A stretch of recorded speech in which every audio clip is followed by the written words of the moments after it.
Puji Tuhan, Shalom, puji nama Tuhan. Pada pagi hari ini kita kembali lagi di rumah Tuhan. Kita berkumpul bersama-sama untuk memuji, meninggikan nama Tuhan.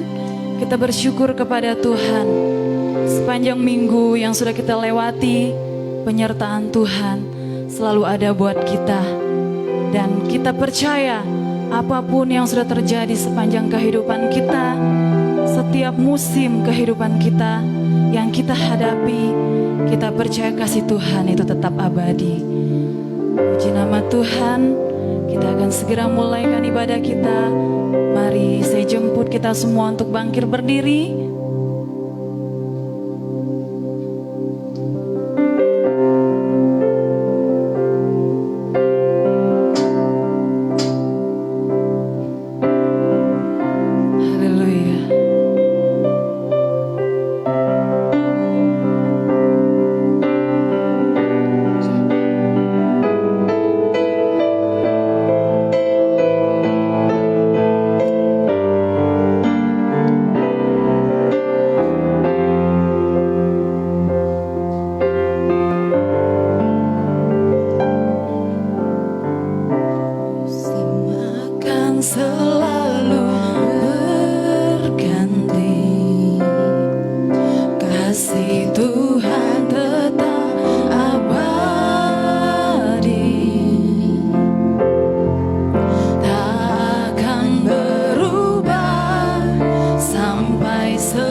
Tuhan memberkati. Ku yakin Tuhan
memberi pengharapan dalam setiap kesesakan.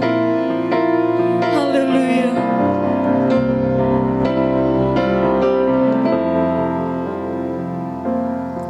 Haleluya.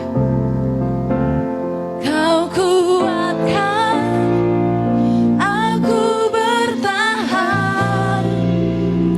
Kau harapan dalam kesesakan. Kau buktikan kesetiaan-Mu Tuhan. Engkau Allah Immanuel. Kau kuatkan aku bertahan. Kau harapan dalam kesesakan. Kau buktikan kesetiaan-Mu Tuhan. Engkau Allah Immanuel.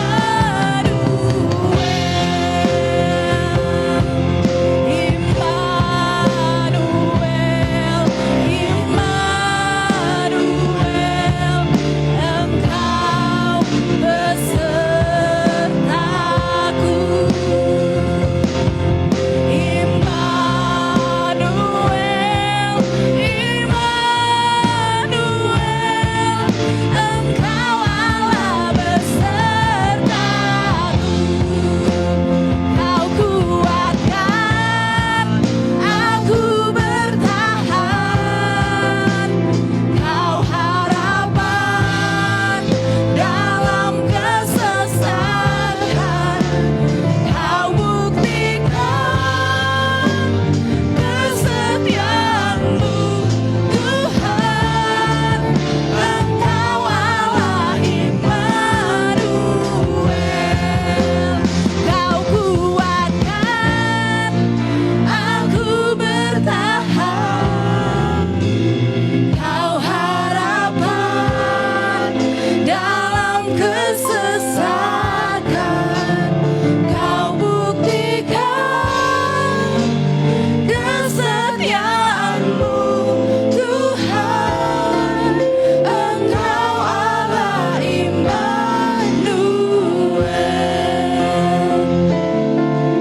Engkau Allah Immanuel. Engkau Allah Immanuel. Berikan kemuliaan bagi Tuhan. Haleluya, haleluya, haleluya. Dengan kasih Kristus, doa pembukaan kami minta kesediaan Bapak Dison.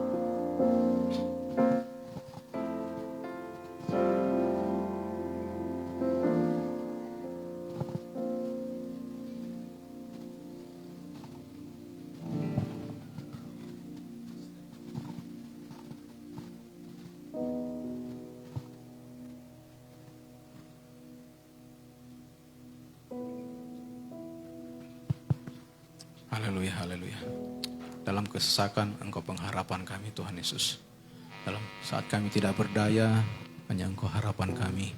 Karena Engkau Allah Immanuel, Allah yang setia, senantiasa menjaga, menolong kami, menguatkan kami, memberikan pengharapan yang sejati.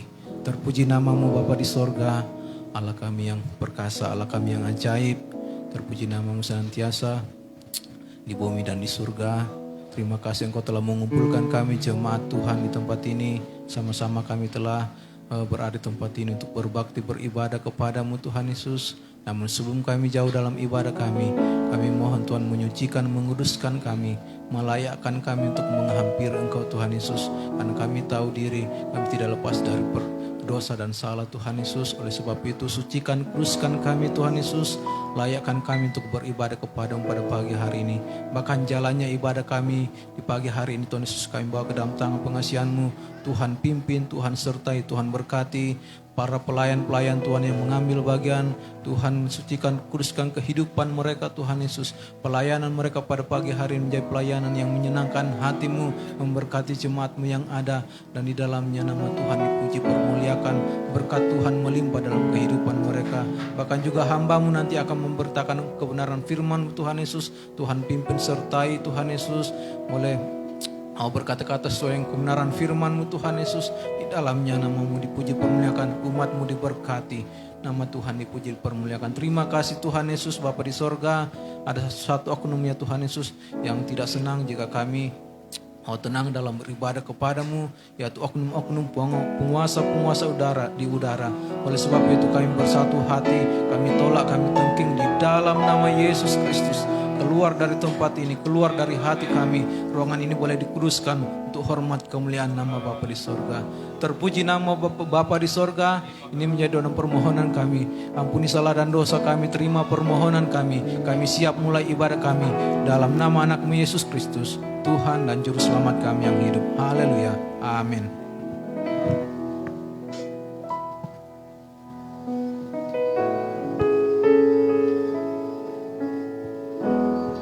Puji Tuhan, jemaat Tuhan, kami persilakan untuk duduk kembali. Haleluya. Puji Tuhan, kita percaya bahwa Tuhan Yesus sangat baik dalam kehidupan kita. Haleluya. Dan oleh sebab itu, kita mau menaikkan puji-pujian kita yang terbaik buat Tuhan. Kita angkat pujian. Mari kita semua.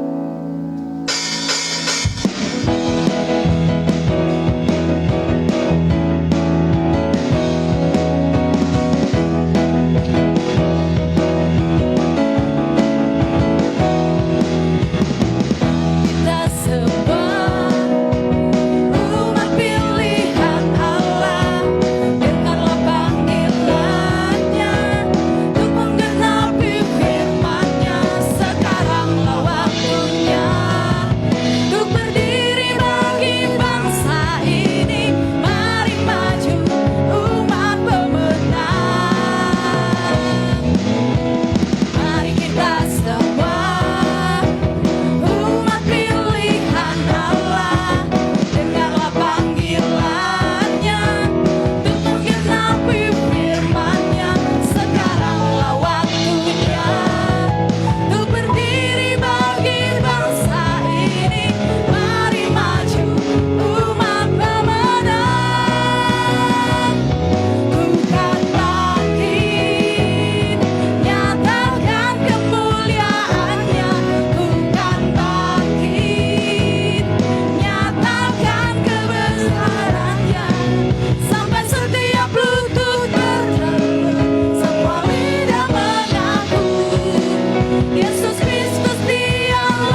bahwa Tuhan Yesus adalah benteng hidup kita.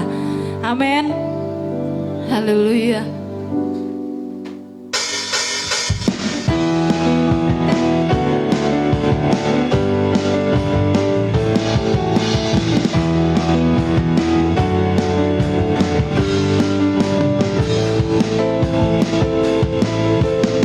Berjalan bersamamu, tak akan ku gentar.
duduk kembali. Biarlah segenap puji-pujian kita yang sudah kita sampaikan kepada Tuhan naik berbau harum di hadapan Tuhan. Puji Tuhan. Kami akan buka ruang kesaksian. Barang siapa yang rindu menyaksikan kemurahan Tuhan, kami berikan kesempatan untuk maju ke depan. Sambil menunggu kita angkat pujian ini. Ajaib Kau Tuhan. Ajaib Kau Tuhan, agung dan perkasa. Kau sumber kemenanganku, layak berkuasa, memerintah selamanya. Yesus Kaulah Raja mulia. Puji Tuhan. Mungkin belum ada, dan biarlah minggu-minggu yang akan datang kita boleh menyaksikan kemurahan Tuhan. Puji Tuhan. Kita akan segera mendengarkan kebenaran firman Tuhan. Mari saya jemput kita semua untuk bangkit berdiri.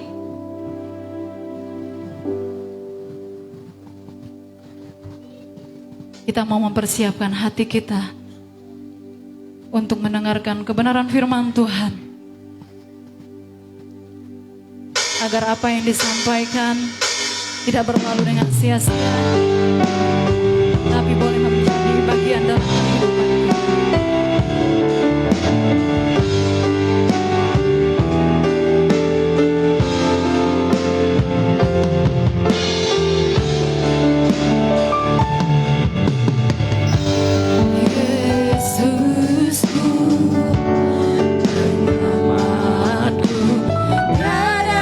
Seperti Engkau,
pada hambanya yang menyampaikan firman Tuhan.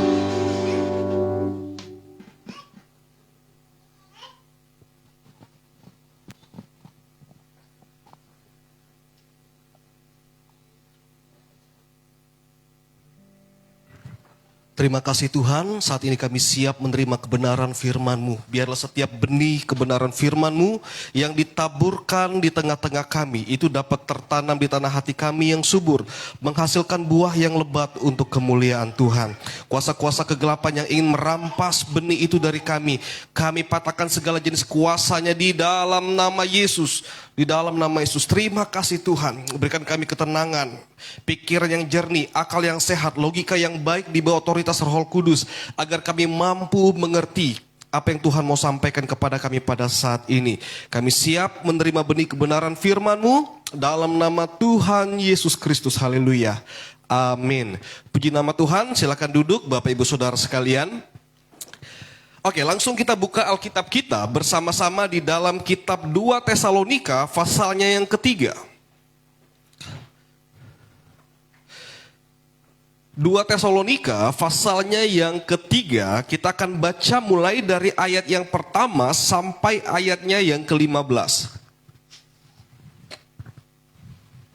2 Tesalonika pasal 3 ayat yang pertama sampai ayatnya yang ke-15. Baik Bapak Ibu Saudara, saya akan bacakan ayat yang pertama, Bapak Ibu bacakan ayat yang kedua. Kita bergantian sampai ayatnya yang ke-15 kita baca bersama-sama.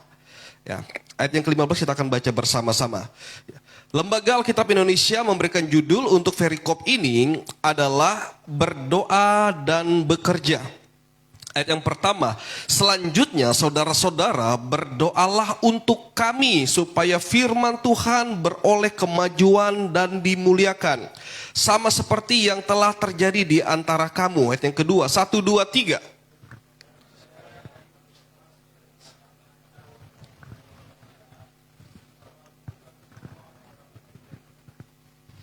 Tetapi Tuhan adalah setia, Ia akan menguatkan hatimu dan memelihara kamu terhadap yang jahat. 2, 3.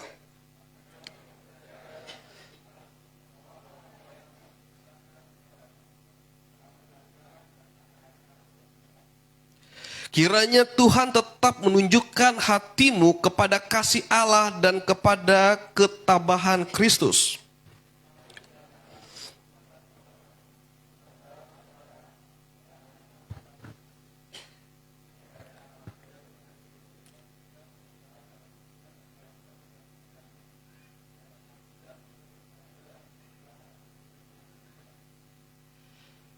Sebab kamu sendiri tahu bagaimana kamu harus mengikut teladan kami, karena kami tidak lalai bekerja di antara kamu.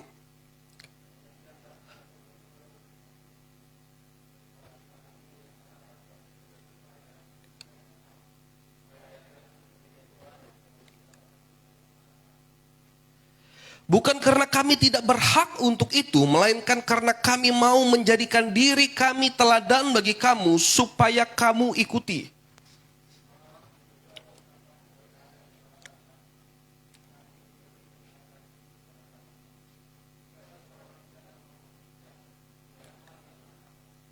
Kami katakan ini karena kami dengar bahwa ada orang yang tidak tertib hidupnya dan tidak bekerja, melainkan sibuk dengan hal-hal yang tidak berguna.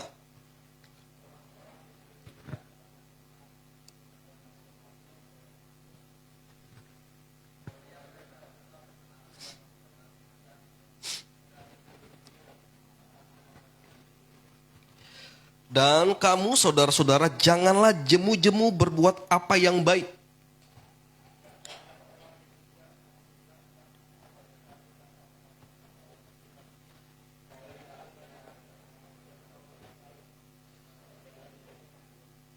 Oke, kita baca yang ke-15 bersama-sama. 1, 2, 3. Tetapi janganlah anggap dia sebagai musuh, tetapi tegurlah dia sebagai seorang saudara.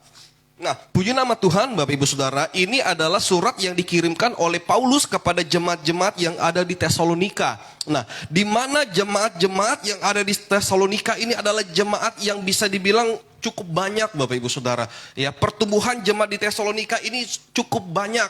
Ya, sehingga pada saat mereka sudah mulai bertumbuh, ya, mereka sudah mulai membuat ada tim pendoa, ya kan, ada yang khusus mengurusi diakonia dan sebagainya, ya, dan ada orang yang hanya berdoa saja, Bapak Ibu Saudara, kerjanya hanya berdoa dan berdoa saja. Nah, oleh sebab itu Paulus melihat hal ini, dia melihat bahwa hal ini sudah tidak seperti yang Tuhan inginkan bagi jemaat-jemaat yang ada di Tesalonika. Nah, kita tahu beberapa tahun yang lalu, ya, ini beberapa kali sering terjadi Bapak Ibu Saudara.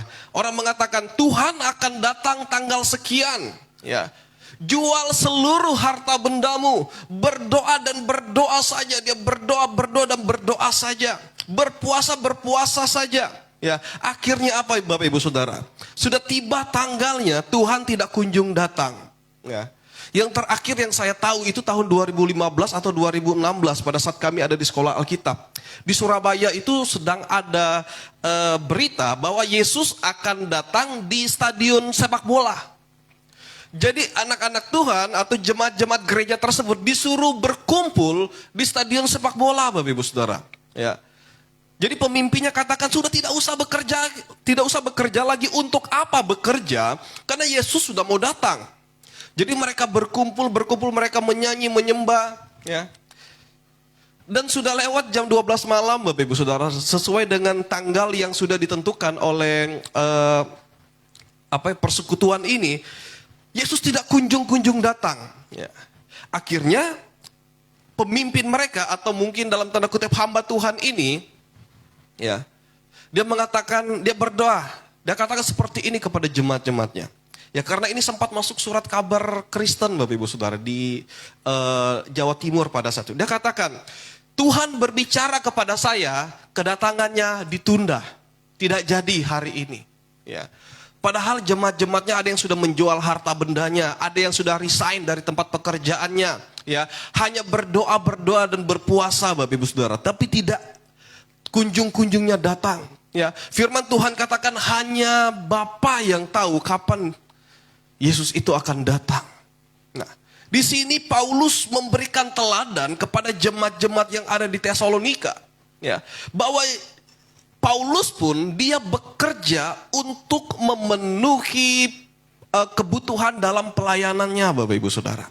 Ya, jadi pada saat dia melayani Tuhan, dia tidak membebani jemaat-jemaat Tuhan untuk membiayai pelayanannya karena dia bekerja. Ya. Apapun dia bisa kerjakan, yang paling terkenal dia itu adalah seorang pengusaha tenda. Karena di zaman itu tenda ini sangat-sangat banyak dicari Bapak Ibu Saudara. Banyak orang yang hanya sebagai musafir, mereka hanya membuat tenda, berpindah-pindah tempat, berdagang. Jadi pedagang-pedagang itu jika mereka ingin melakukan perjalanan dengan onta, ya, mereka pasti akan membangun tenda di padang gurun, membangun tenda di perkebunan kurma dan sebagainya. Inilah yang menjadi lahan bisnis dari Paulus, ya, di mana dia pergi, dia akan mengusahakan tentang menjadi seorang pedagang tenda. Dia berjualan tenda. Meskipun dia katakan kami ini berhak untuk memperoleh dukungan keuangan dari jemaat-jemaat.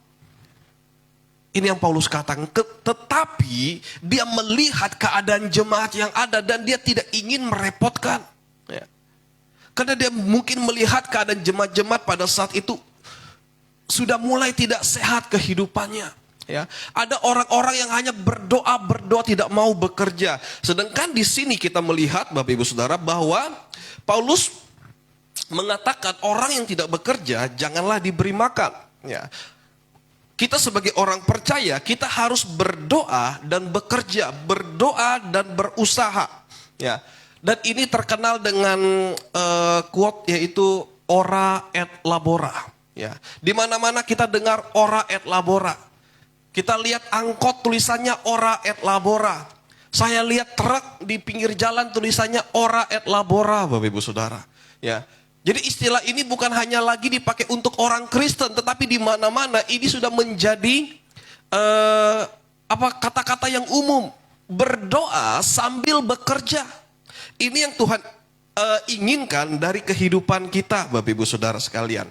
Nah, ora et labora, kita akan coba bedah tentang ora et labora ini, Bapak Ibu Saudara. Apa sih maksud dari ora et labora?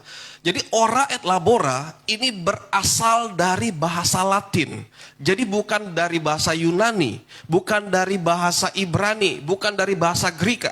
Tetapi ora et labora ini muncul ya pada saat kekristenan itu sudah berkembang di daerah-daerah Latin, Bapak Ibu Saudara.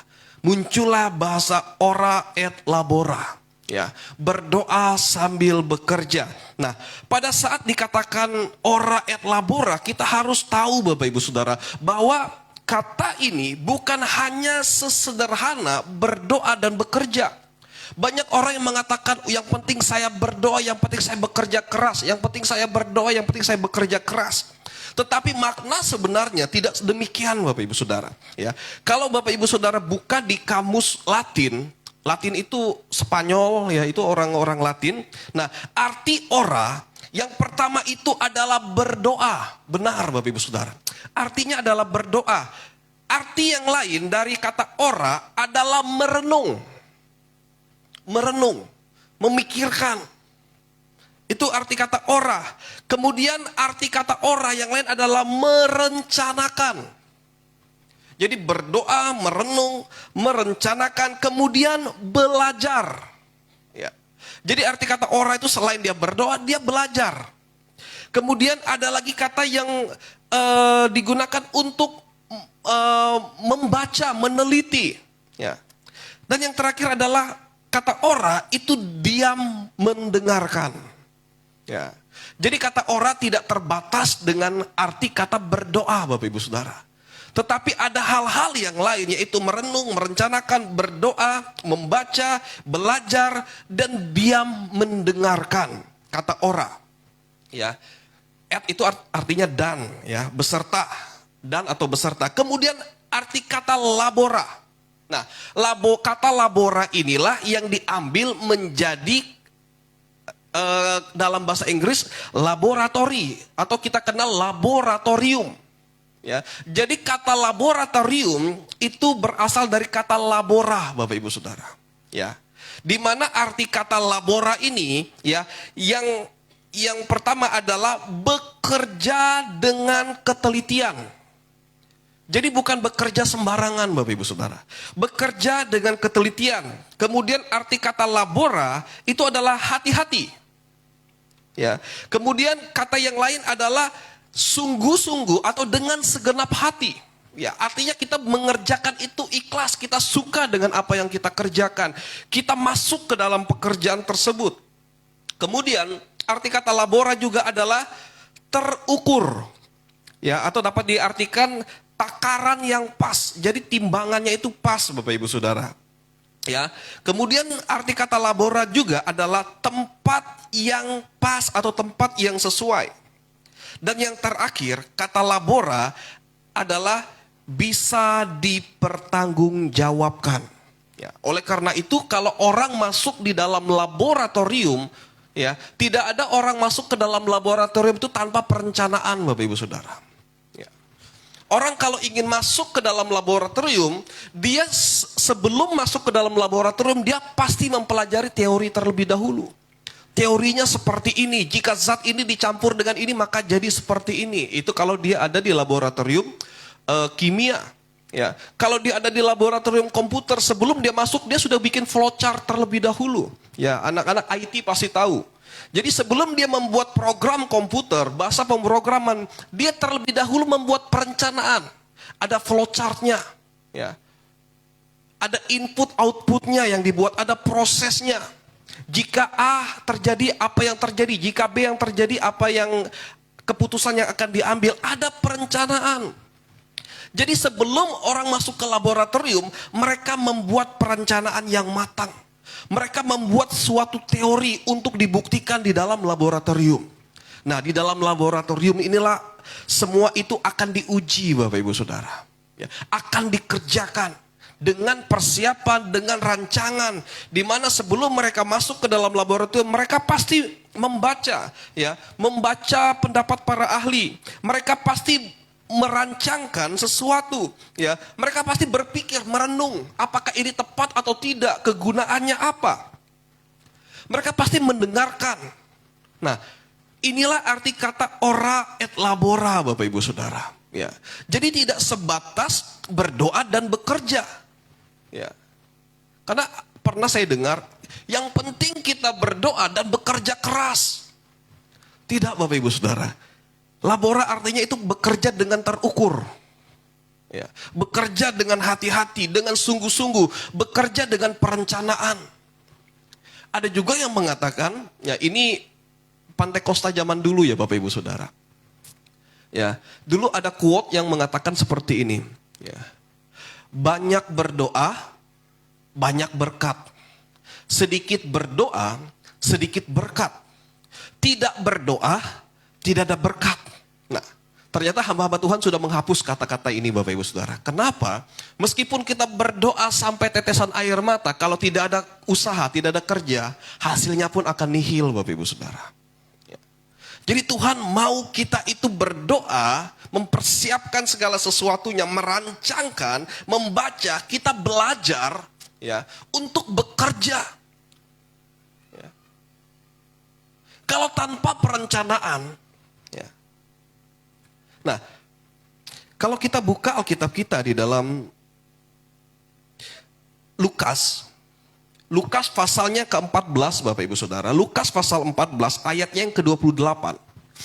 Lukas 14 ayat yang ke-28. Ya, saya akan bacakan. Sebab siapakah di antara kamu yang kalau mau mendirikan sebuah menara tidak duduk dahulu membuat anggaran biayanya. Kalau cukup uangnya untuk menyelesaikan pekerjaan itu.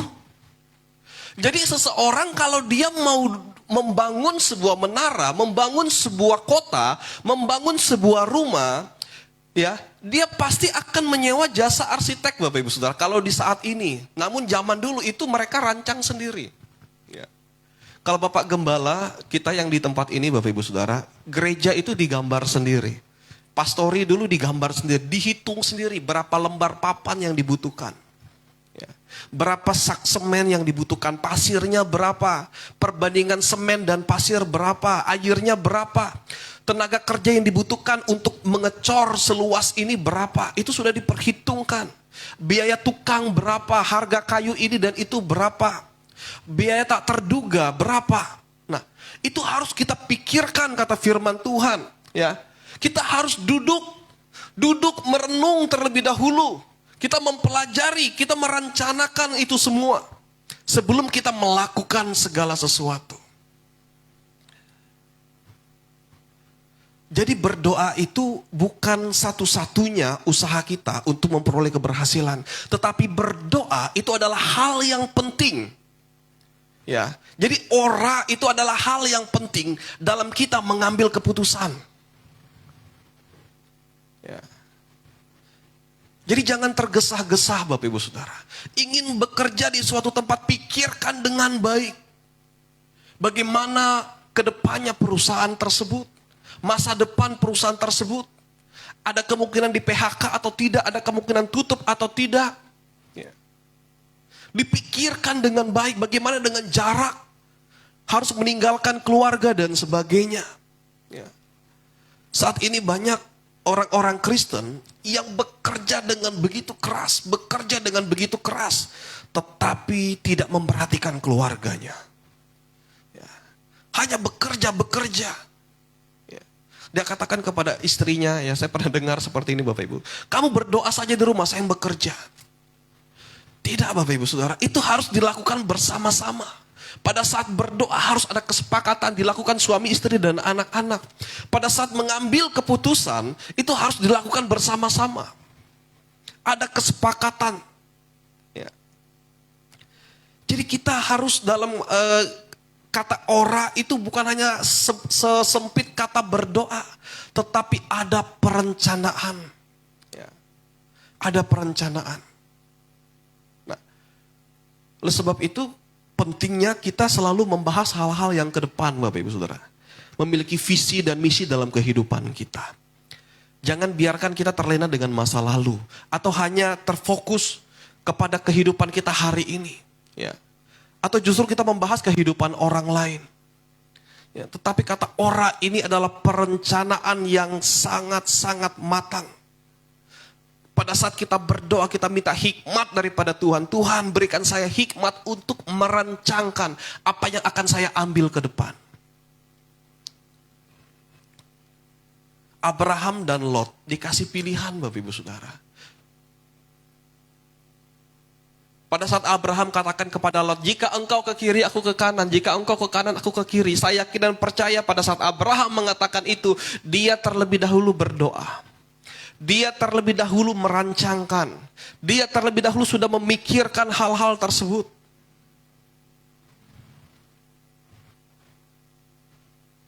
Ini adalah yang Tuhan perintahkan.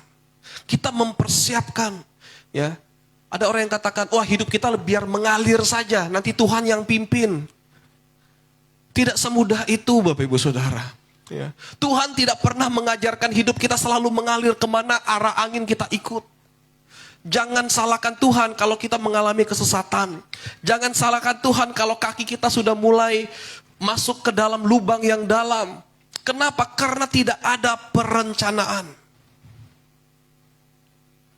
Pentingnya sebuah perencanaan, Bapak Ibu Saudara. Oleh sebab itu, setiap kali kita bangun tidur, ya, kita datang kepada Tuhan. Pada saat kita datang kepada Tuhan, kita mohon Tuhan berikan saya hikmat keputusan apa yang harus saya ambil pada hari ini. Kita memikirkan, kita mempersiapkan segala sesuatunya. Ya. Itu yang Tuhan inginkan, Bapak Ibu Saudara. Ya. Nah, hal yang pertama, kalau ada orang yang bekerja tanpa dia berdoa, ya, dia bekerja tanpa berdoa, dan seringkali kita lihat orang-orang yang tidak kenal Tuhan, Bapak Ibu, atau orang yang jauh kehidupannya daripada Tuhan. Dia memang bekerja, berhasil, tetapi dia tidak berdoa. Itu adalah orang yang sombong. Sombong secara rohani, sombong secara jasmani, Bapak Ibu Saudara. Kenapa? Karena dia senantiasa mengandalkan kekuatannya sendiri sebagai manusia. Dia tidak mau mengandalkan Tuhan. Dia hanya bekerja. Amsal katakan di dalam Amsal 16 ayat yang kelima, di sana dikatakan setiap orang yang tinggi hati adalah kekejian bagi Tuhan. Sungguh ia tidak akan luput dari hukuman. Orang yang sombong, orang yang tinggi hati itu adalah kekejian bagi Tuhan. Bukan hanya dosa, Bapak Ibu Saudara. Ya. Mungkin kita berpikir, kalau saya tidak berdoa, yang penting saya bekerja, saya tidak melakukan kesalahan. Saya tidak merugikan orang lain. Ya, apa yang saya buat tidak melanggar hukum, saya tidak berdosa, tetapi kata firman Tuhan, kekejian bagi Tuhan orang yang tidak melibatkan Tuhan. Orang yang angkuh, orang yang sombong, menganggap dirinya pintar, menganggap dirinya mampu. Sehingga pada saat dia memperoleh suatu pencapaian, dia katakan ini karena memang saya. Ini karena memang saya yang nasibnya beruntung. Saya tidak berdoa berhasil saja. Berarti ini memang karena saya. Tapi kalau kita memulai bersama dengan Tuhan, Bapak Ibu Saudara. Ya. Sehingga pada saat kita memperoleh keberhasilan, kita katakan, kalau bukan Tuhan, saya tidak akan ada di titik ini. Ya. Kita juga berdoa kepada Tuhan. Kita diberikan hikmat untuk dapat mengatur berkat yang Tuhan berikan. Bukan kita yang diatur oleh uang, Bapak Ibu Saudara, tetapi kita yang mengatur keuangan. Kita yang mengelola berkat tersebut. Ya. Banyak orang di luar sana yang bekerja mungkin hasilnya besar. Ya. Saya pernah sharing dengan rekan pelayanan. Ya. Dia katakan ini kepada saya. Ya. Dulu gaji saya 4,5 juta. Itu cukup-cukup saja, tidak kurang, tidak lebih, habis-habis, tidak ada yang saya tabung. Sekarang dia menjadi driver truk Mercedes yang rodanya 10 atau 12, saya tidak tahu Bapak Ibu Saudara. Yang jelas di belakang itu ada 8 rodanya. Ya. Dia katakan, sekarang gaji saya itu 17,5 juta. Tetap juga tidak ada yang saya tabung. Tetap ini adalah cukup. Tidak kurang, tidak lebih. Dia juga heran Bapak Ibu Saudara. Secara finansial juga tidak bertambah meskipun pendapatannya tinggi. Dia katakan tetap saja. Saya tidak tahu kemana arah uang-uang tersebut. Ya. Ada saja dia membelanjakan dengan hal-hal yang tidak berguna. Ya. Kenapa Bapak Ibu Saudara? Karena tidak ada perencanaan. Orang yang melibatkan Tuhan, dia berdoa pada saat dia memperoleh penghasilan, dia sudah merencanakan. Ya. Sekian persen saya akan tabung. Sekian persen untuk dikirim kepada orang tua. Sekian persen saya simpan untuk liburan. Sekian persen untuk investasi pendidikan anak-anak. 10% untuk Tuhan. Ya. Jadi sudah ada manajemen yang baik. Kalau dia menggunakan kata ora. Ya, berdoa. Merencanakan.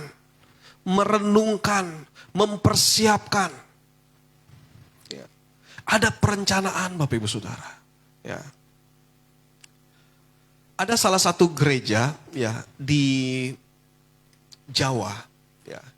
Kebetulan hamba Tuhan yang melayani di sana itu mungkin dulunya sebelum menjadi seorang hamba Tuhan, dia adalah seorang konsultan keuangan perusahaan dan rumah tangga.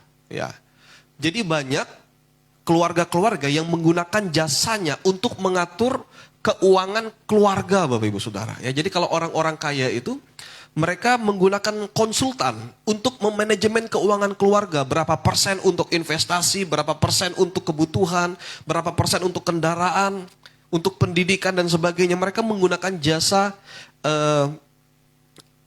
konsultan keuangan keluarga.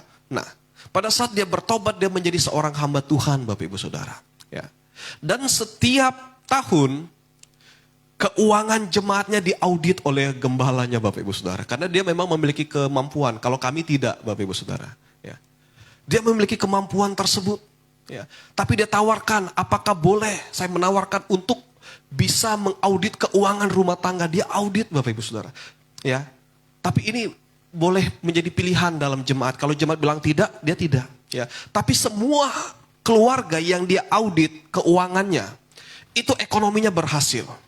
Ya, meskipun gajinya mungkin standar, tetapi semuanya digunakan dengan maksimal dan ada tabungan Bapak Ibu Saudara. Ya, saya mendengar ini pada saat kami kuliah di STT. Ya, dikatakan itu jemaat diaudit oleh gembala keuangannya. Dan semua yang diaudit itu berhasil. Tidak ada yang disimpan oleh suami, tidak ada yang disimpan oleh istri, semuanya terbuka. Ya. Semua yang masuk diketahui istri, diketahui oleh suami. Sehingga arahnya baik, ada perencanaan. Itulah pentingnya orah Bapak Ibu Saudara. Berdoa, bekerja, mempersiapkan, merancangkan. Ya. Jadi kalau kita tidak berdoa, itu kita mengandalkan kekuatan kita sendiri. Bagaimana mungkin kita mau melakukan perjalanan tanpa perencanaan? Ya. Kalau ada angin yang kencang, ada arus ya yang kuat, pasti kita akan ya, hanyut Bapak Ibu Saudara. Ya. Yeremia pasal 17 ayat yang kelima dan 6.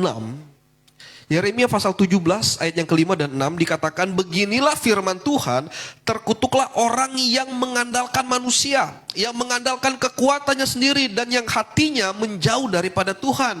Ia akan seperti semak bulus di padang belantara. Ia tidak akan mengalami datangnya keadaan baik. Ia akan tinggal di tanah angus di padang gurun, di negeri padang asin yang tidak berpenduduk. Ini yang dikatakan Yeremia Bapak Ibu Saudara. Terkutuklah orang yang mengandalkan kekuatan manusia, termasuk mengandalkan kekuatannya sendiri. Jadi kalau kita bekerja tidak berdoa, ya, bekerja tanpa mendengarkan nasihat, bekerja tanpa belajar Bapak Ibu Saudara, ya, bekerja tanpa mengatur perencanaan, Yeremia katakan terkutuklah dia. Apa yang dia perbuat tidak ada yang berhasil Bapak Ibu Saudara. Orang-orang yang seperti ini. Ya. Tidak ada yang berhasil. Nah, hal yang kedua Bapak Ibu Saudara. Ini yang dikritik oleh Paulus kepada jemaat-jemaat. Ya. kepada jemaat-jemaat yang ada di Tesalonika adalah berdoa tanpa bekerja. Jadi mereka hanya berdoa. Mereka pikir pada saat mereka berdoa, Tuhan akan menyelesaikan semuanya, Bapak Ibu Saudara sekalian. Ya, tanpa mereka mau bekerja. Di mana berdoa tanpa bekerja adalah pemalas. Orang yang hanya berdoa tidak mau bekerja, ini dikatakan pemalas, Bapak Ibu Saudara. Ya. Sangat keras sekali apa yang firman Tuhan katakan. Kenapa Bapak Ibu Saudara? Kalau di dalam Lukas pasal 11 ayat yang ke-9 di sana dikatakan, oleh karena itu aku berkata kepadamu, mintalah maka akan diberikan kepadamu, carilah. Kata Tuhan, carilah maka kamu akan mendapat. Itu juga berbicara tentang usaha bekerja Bapak Ibu Saudara. Ketuklah maka pintu akan dibukakan bagimu.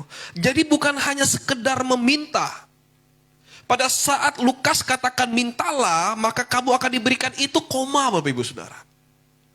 Ya. Kemudian ada kata carilah, maka kamu akan mendapat. Jadi bukan hanya sekedar berdoa tanpa bekerja. Memang ada orang-orang yang se-ekstrim ini Bapak Ibu Saudara. Hanya berdoa, dia yakin pasti Tuhan tolong, pasti Tuhan tolong. Ya. Ada juga orang yang mengalami sakit. Berdoa saja, tidak mau ke dokter Bapak Ibu Saudara. Tidak mau ke dokter. Dia yakin kalau saya berdoa Tuhan pasti tolong. Tuhan katakan usaha. Firman Tuhan katakan apa Bapak Ibu Saudara? Orang sehat tidak membutuhkan tabib, hanya orang sakit. Artinya Yesus sendiri pun menganjurkan kalau kita sakit cari tabib, usaha. Bukan kita tidak percaya mujizat Bapak Ibu Saudara. Tetapi kita mengerti firman. Bahwa mujizat itu terjadi pada saat sudah tidak ada jalan keluar. Mujizat itu terjadi sudah tidak ada pengharapan, tidak ada manusia yang bisa kita andalkan. Mujizat itu terjadi pada saat sumber daya kita sudah habis. Tuhan akan adakan mujizat bagi orang yang setia kepada Dia. Ya. Jangan sampai keuangan kita masih ada. Kita ada kenalan dokter. Ya. Kita ada BPJS Bapak Ibu, ditanggung oleh kantor misalnya. Kita tidak mempergunakan itu. Ya. Hanya berdoa. Tuhan katakan itu iman yang buta. Iman yang tidak mengerti firman Tuhan. Ya. Iman yang hanya membaca Alkitab itu sepenggal dan sepenggal. Pada saat dia membaca Tuhan adalah penyembuh, Tuhan adalah tabib yang ajaib, stop sampai di situ. Dia tidak membaca keseluruhan Bapak Ibu Saudara. Kalau kita mempelajari keseluruhan di dalam Alkitab, kita tahu bahwa mujizat yang akan dikerjakan Tuhan pada saat sudah tidak ada lagi jalan keluar.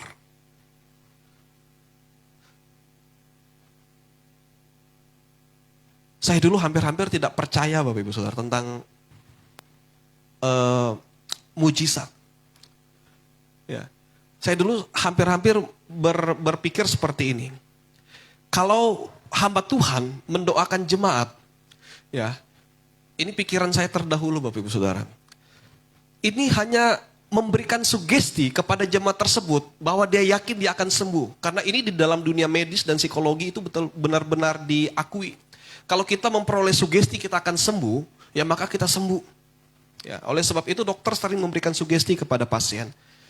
Ya, meskipun kankernya sudah stadium berapa, tapi dia tetap katakan kepada pasien, oh nggak apa-apa ini bisa sembuh. Padahal dalam hatinya ini sudah tidak ada harapan. Ya.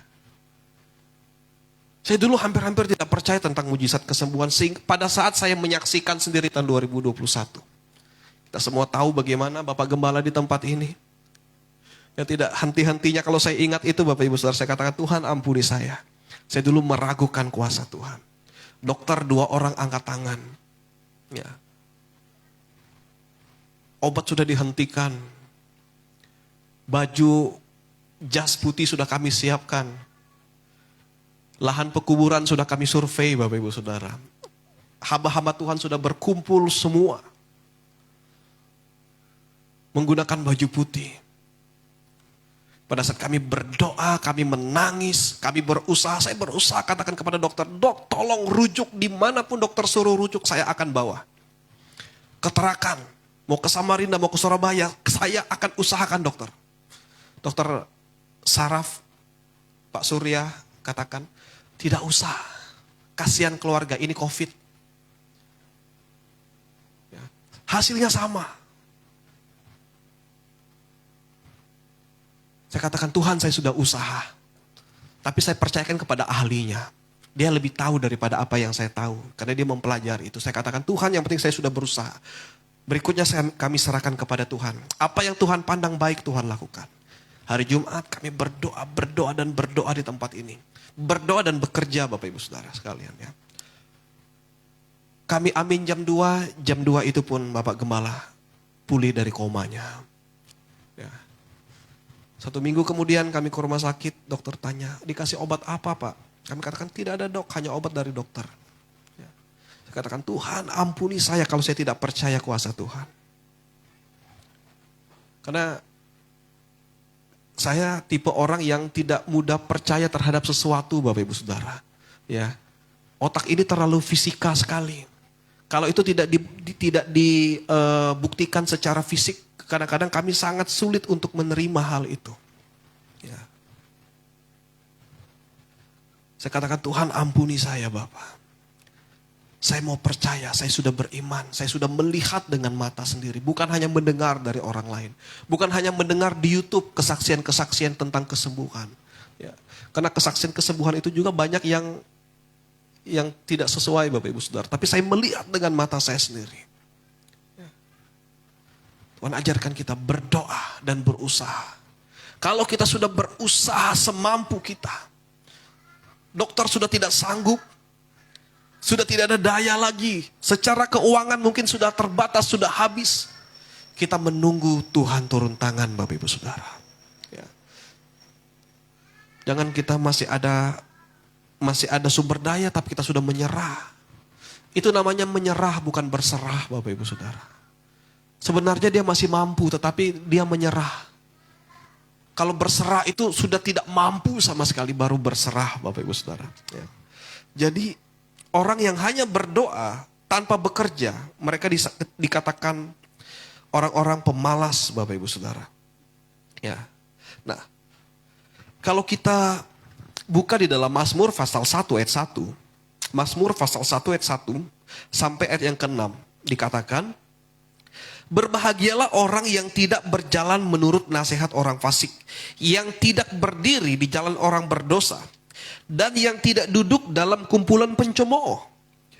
Tetapi yang kesukanya ialah Taurat Tuhan dan yang merenungkan, nah ini kata firman Tuhan, ini merenungkan sama dengan ora Bapak Ibu Saudara. Taurat itu siang dan malam. Ia seperti pohon yang ditanam di tepi aliran air yang menghasilkan buahnya pada musimnya. Ya. Jadi setiap musim itu sudah diperhitungkan Bapak Ibu Saudara. Kalau kita melihat Yusuf dia merencanakan untuk Mesir menghadapi musim kemarau. Ada 7 tahun musim menuai, 7 tahun musim kemarau. Sebelum musim kemarau itu datang dia sudah mempersiapkan itu semua Bapak Ibu Saudara. Ya. Ia seperti pohon yang ditanam di tepi aliran air yang menghasilkan buahnya pada musimnya dan yang tidak layu daunnya. Apa saja yang diperbuatnya berhasil, kata firman Tuhan. Jadi kalau kita ora et labora itu benar-benar kita hidupi, firman Tuhan katakan apa saja yang diperbuatnya dia akan berhasil. Bukan demikian orang fasik. Mereka seperti sekam yang ditiup angin. Orang fasik ini adalah orang yang mengandalkan kekuatannya sendiri. Dia bekerja tanpa berdoa, tanpa perencanaan. Sebab itu orang fasik tidak akan tahan dalam penghakiman. Begitu pula orang berdosa dalam perkumpulan orang benar. Sebab Tuhan mengenal jalan orang benar. Orang benar adalah orang yang menghidupi ora et labora. Tetapi jalan orang fasik menuju kebinasaan. Kata firman Tuhan Bapak Ibu Saudara. Ini Daud katakan. Ya. Pada saat mereka mau berperang, mereka menggunakan perencanaan, persiapan, mereka berdoa, mereka tanya kepada Tuhan. Tuhan, apakah kami maju atau tidak? Ya. Terkadang Tuhan jawab langsung, maju meskipun sedikit. Ya, terkadang Tuhan menjawab itu dengan hikmat, memberikan hikmat bagi orang Israel untuk menghitung kekuatan dan taktik mereka. Ya. Kita tahu bagaimana 300 orang bisa mengalahkan puluhan ribu orang, Bapak Ibu Saudara. Secara hitung-hitungannya itu sangat sulit, tetapi mereka bisa melakukan hal itu karena taktik, karena perencanaan, karena berdoa. Ya. 300 melawan ribuan orang. Sampai difilmkan ya Bapak Ibu Saudara, meskipun itu filmnya tentang Yunani, ya tapi sebenarnya itu diambil dari Alkitab. Bagaimana 300 prajurit pilihan. Tidak usah banyak-banyak, hanya 300 saja. Mereka maju, tetapi dengan segala perencanaan dan doa. Bukan hanya sekedar berperang. Oleh sebab itu di dunia militer strategi sangat-sangat dibutuhkan. Kalau tanpa strategi Bapak Ibu Saudara, ya. Apa hasilnya? Jepang bisa menguasai sepertiga dunia ini di era Perang Dunia Kedua itu karena strategi. Nah, dilihat Jepang letak geografisnya sangat-sangat ya tidak memungkinkan. Dia harus invasi kemana terlebih dahulu. Dia harus ke Cina terlebih dahulu untuk mengumpulkan sumber daya. Ya. Pasukannya hanya sekian juta, dapat menguasai ASEAN. Bahkan dapat menyerang Amerika itu karena mereka melakukan perencanaan Bapak Ibu Saudara. Ya. Ayat yang terakhir saya akan bacakan untuk kita di dalam Yeremia pasal 17.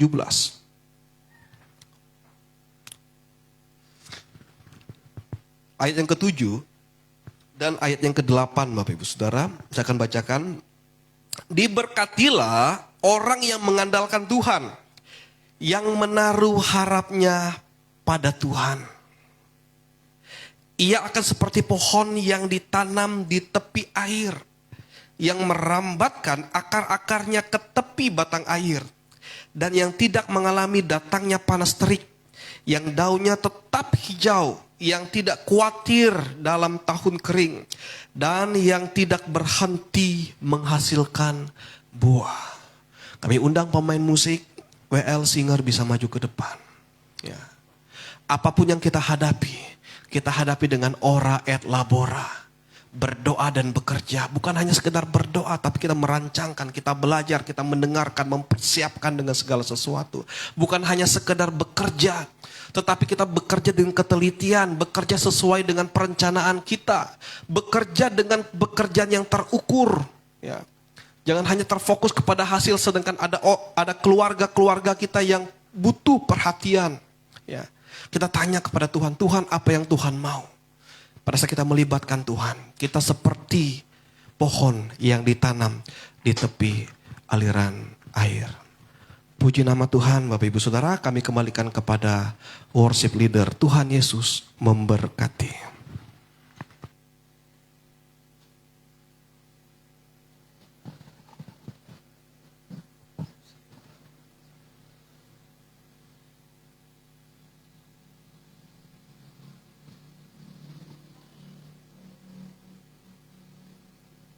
Puji Tuhan, kita sudah mendengarkan kebenaran firman Tuhan yang boleh datang dalam kehidupan kita. Mari kita angkat sebuah pujian sebagai respon kita terhadap firman Tuhan. Kita mau katakan, musim akan selalu berganti, namun kasih Tuhan akan tetap abadi. Tidak akan berubah sampai selama-lamanya. Biarlah kita tetap percaya dan yakin bahwa Tuhan akan memelihara setiap kehidupan kita. Haleluya.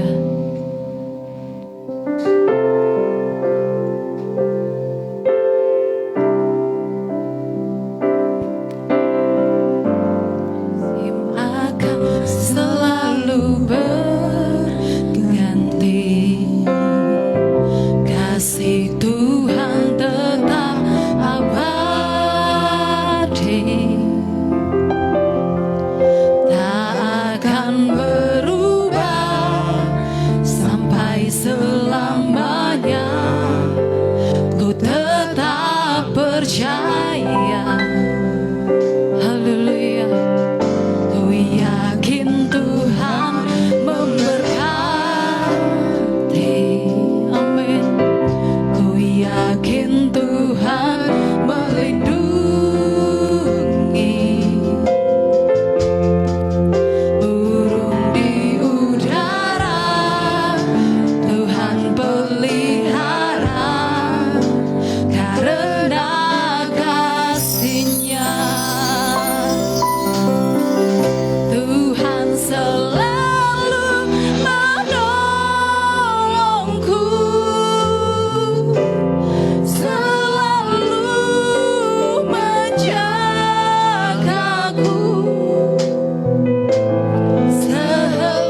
kehidupan kita. Saya tidak tahu apa yang menjadi masalah tiap kita yang hadir pada pagi hari ini. Tapi satu hal yang kita percaya, bahwa Tuhan sangat baik dalam kehidupan kita. Tuhan mampu menolong setiap kehidupan kita. Terima kasih Tuhan. Walaupun masalah terlihat seperti luasnya lautan, yang kita tidak tahu tepinya di mana, yang tidak terlihat ujungnya di mana, tapi kami mau tetap percaya bahwa Tuhan sangat mengasihi kami. Tuhan ada bersama-sama dengan kami melalui setiap masalah dan cobaan yang kita hadapi. Terima kasih Tuhan, kita tidak pernah ditinggalkan sendiri. Haleluya. Terima kasih Yesus. Terima kasih Tuhan buat kebaikan-Mu. Haleluya. Haleluya.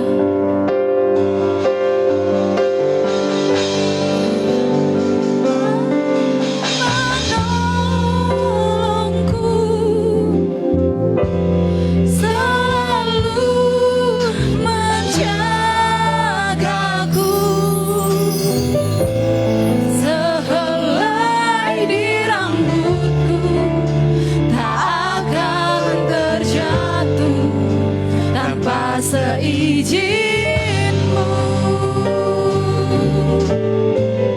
Tuhan selalu menolongku,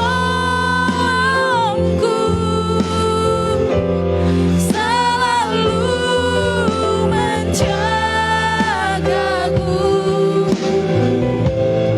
Dia mengenyangkanku dan peliharaku seumur hidupku. Dia mengenyangkanku dan peliharaku seumur hidupku. Haleluya, haleluya. Kami minta dengan kasih Kristus, doa akan dibawakan oleh Oma Daniel.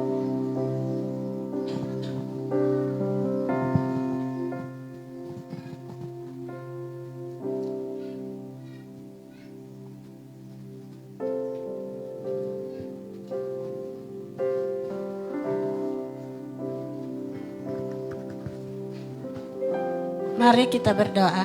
Bapa di surga, kami bersyukur berterima kasih pada siang hari ini Tuhan. Betapa kami sudah memuji menyembah Engkau, mengagungkan kebesaran-Mu. Dan kami sudah mendengar firman-Mu Tuhan, menjadi kekuatan dalam hidup kami, sebagai rohani dan jasmani kami. Terima kasih Tuhan, Engkau baik dalam kehidupan kami. Tidak pernah Engkau berhenti menolong kami, terus menjaga melihara kami, terus memberkati kami Tuhan. Memberikan segala apa yang kami butuh, apa yang kami perlu Tuhan. Engkau cukupkan dalam hidup kami. Kesehatan, kesembuhan menjadi bagian kami Tuhan. Terima kasih Tuhan. Terpuji-puji Engkau di tempat yang maha tinggi. Ini doa kami kepadamu Tuhan. Biarlah firman-Mu menjadi bagian kami. Tidak ada terlewatkan pada siang hari ini. Semuanya kami kebagian Tuhan. Dalam nama Tuhan Yesus Kristus, haleluya, amin.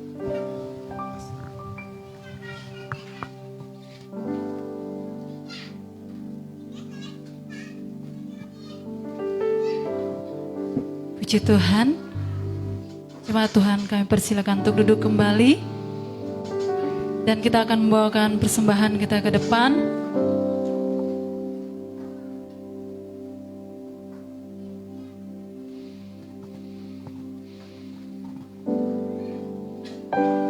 Puji Tuhan. Namun sebelum itu kita akan berdoa sebelum kita membawakan persembahan kita kepada Tuhan. Terima kasih Bapa di surga, terima kasih Yesus untuk kasih setia Tuhan, kebaikan Tuhan. Kami sudah memuji, memuliakan nama Tuhan, bahkan terlebih lagi sudah mendengarkan kebenaran firman Tuhan. Dan tiba saatnya Tuhan, kami akan memberikan persembahan kami kepada Tuhan. Tuhan yang akan memberkati, Tuhan menilik dari tempat yang maha tinggi.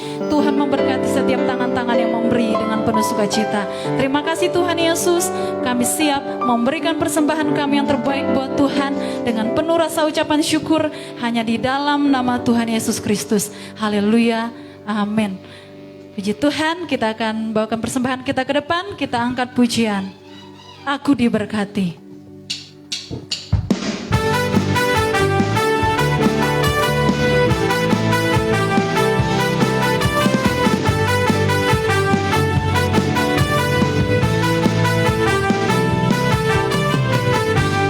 Kasih setiamu nyata bagiku.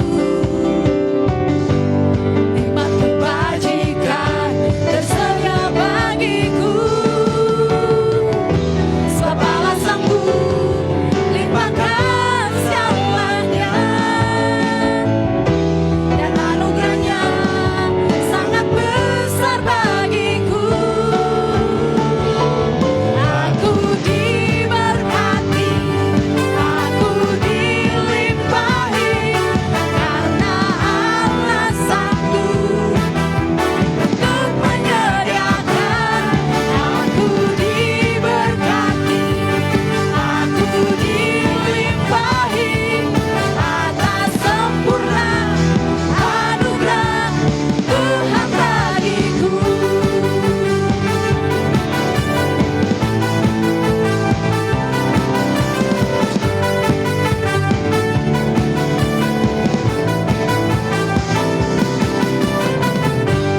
Kasih setiamu nyata bagiku,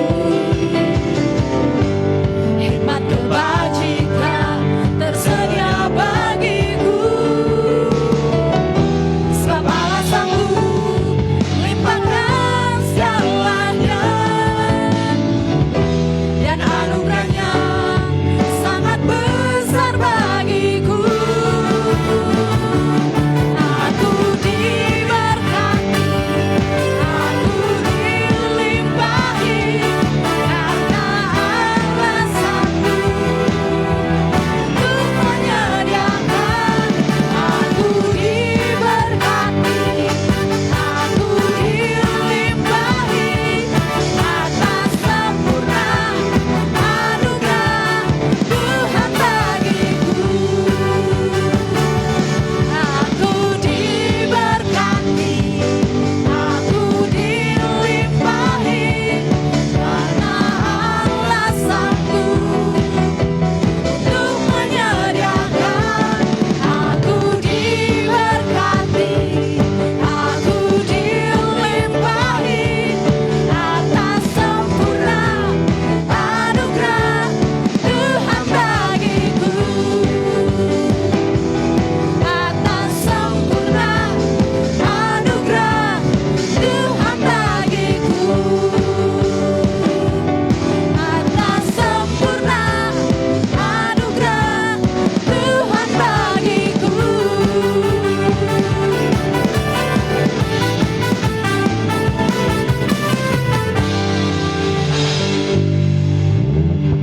Puji Tuhan, Tuhan Yesus memberkati persembahan yang sudah kita berikan kepada Tuhan. Dan tiba saatnya kita akan mendengarkan pengumuman dan kami berikan kepada hambanya.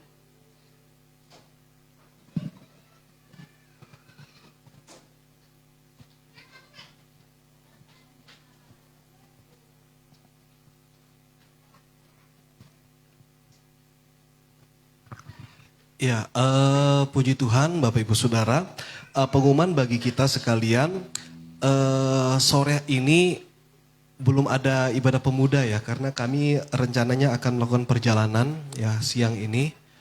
Dan hari Selasa tetap ada doa beston di tempat ini ya. Karena kami kemungkinan sudah pulang di saat itu. Hari Selasa jam 7:30 sampai 8:30 ada doa beston. Ya. Kita berdoa kepada Tuhan, ya selain kita berusaha bekerja, kita minta hikmat agar kita dapat merancangkan segala sesuatunya menurut kehendak Tuhan. Hari Kamis, ya hari Kamis kita diundang oleh keluarga dari Bapak Joko Susilo untuk mengadakan ibadah rumah tangga dan ibadah syukuran ya di Jalan Kemayoran di belakang Pasar Induk, Bapak Ibu Saudara. Ya, kita akan mulai agak cepat. Ya, kita coba mulai jam 7 karena keluarga ini juga mengundang hamba-hamba Tuhan yang ada di Kabupaten Bulungan ini. Ya, jadi kita akan mulai lebih cepat, Bapak Ibu Saudara, jam 7. Kita akan mulai, nanti yang tidak tahu tempatnya kami bisa share lokasi di grup jemaat ataupun bisa menghubungi kami atau datang ke gereja. Nanti akan ke kediaman Bapak Joko hari Kamis. Ya, kita akan mulai jam 7. Ya, karena kalau kita mulainya agak telat, Bapak Ibu Saudara, kasihan hamba-hamba Tuhan yang dari pedalaman, mereka agak jauh datangnya. Ya, jadi kita akan mulai jam 7. Nah, kemudian hari Sabtu ada doa dan puasa, diakhiri jam 4:30 sore di gereja, dan minggu depan, minggu pertama, ya kita akan menerima perjamuan kudus, perjamuan Tuhan. Mari kita ajak seluruh sanak keluarga kita, kenalan kita, ya untuk kita datang menerima tubuh dan darah Kristus, ya. Dan jam 10 pagi ada ibadah anak-anak sekolah minggu. Ya, mungkin ini yang dapat kami sampaikan. Kalau ada tambahan dari Bapak Gembala, baik. Kalau tidak ada, ya kita terus berdoa bagi jemaat-jemaat banyak yang mengalami kurang fit, ya tidak fit dalam tubuhnya, mungkin karena pengaruh cuaca, Bapak Ibu Saudara ya. Karena di rumah sakit pun kami jumpai banyak sekali orang-orang yang sakit. Ya, kita berdoa kepada Tuhan. Selain kita berdoa pun kita berusaha untuk menjaga kesehatan kita. Kita berusaha untuk berobat, Bapak Ibu Saudara ya. Kami kembalikan kepada worship leader. Tuhan Yesus memberkati kita.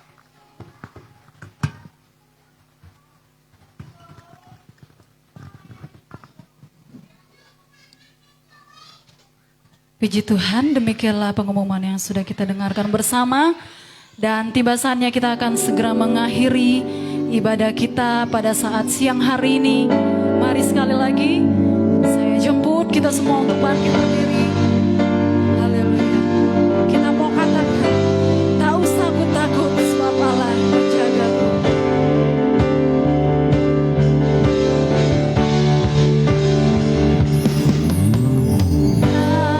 Tak usah ku takut, Allah menjagaku. Tak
Terpujilah Engkau Tuhan.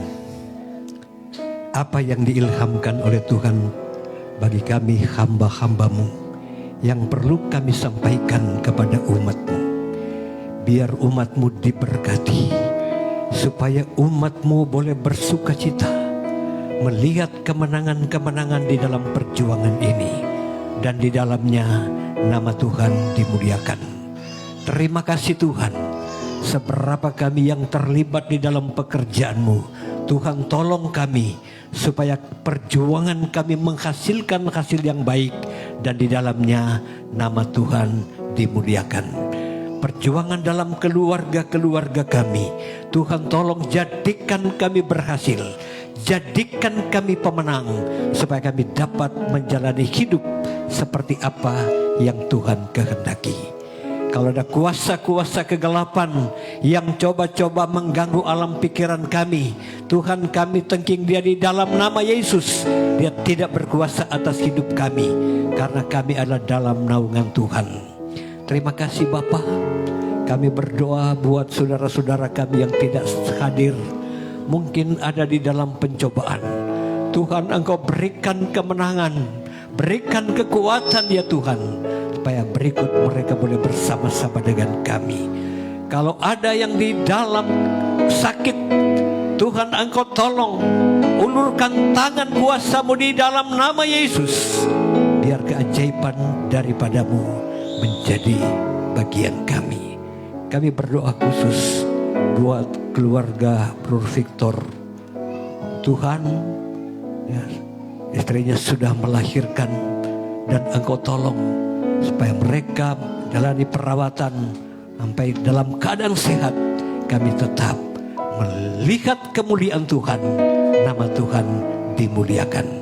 Semua pengorbanan anak-anak-Mu, besar atau kecil, Tuhan Engkau balas limpah berkat sesuai dengan janji sabda-Mu. Kalau Engkau sudah memberkati sidang-sidang yang lain, kami percaya juga Engkau berkati kami di tempat ini. Keluarga kami yang belum kenal Tuhan, belum mengambil bagian di dalam pelayanan pekerjaan-Mu, Tuhan Engkau ingatkan mereka, bawa mereka di mimbar-mimbar penginjilan ya Tuhan, supaya mereka boleh menjadi penyembah Engkau dengan roh dan kebenaran. Terima kasih Tuhan, terima kasih buat keajaiban-Mu, mengampuni segala kekurangan kami, keterbatasan kami Tuhan, supaya kami tetap memuliakan nama Tuhan. Terima kasih Tuhan, inilah menjadi doa kami. Kita angkat kedua belah tangan kita. Kekasih-kekasihku, marilah kita pulang dengan damai sejahtera.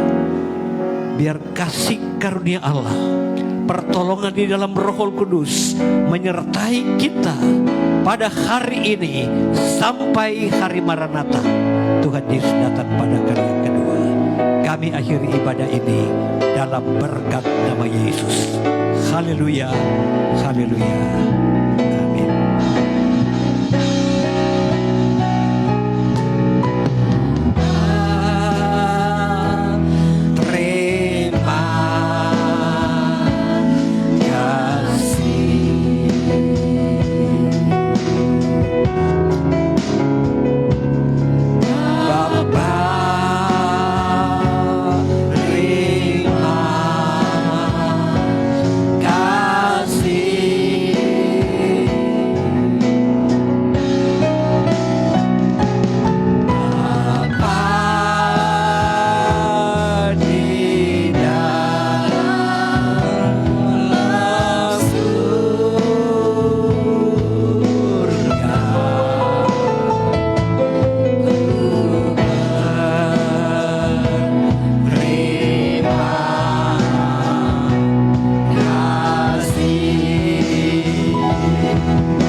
Selamat siang, Tuhan memberkati.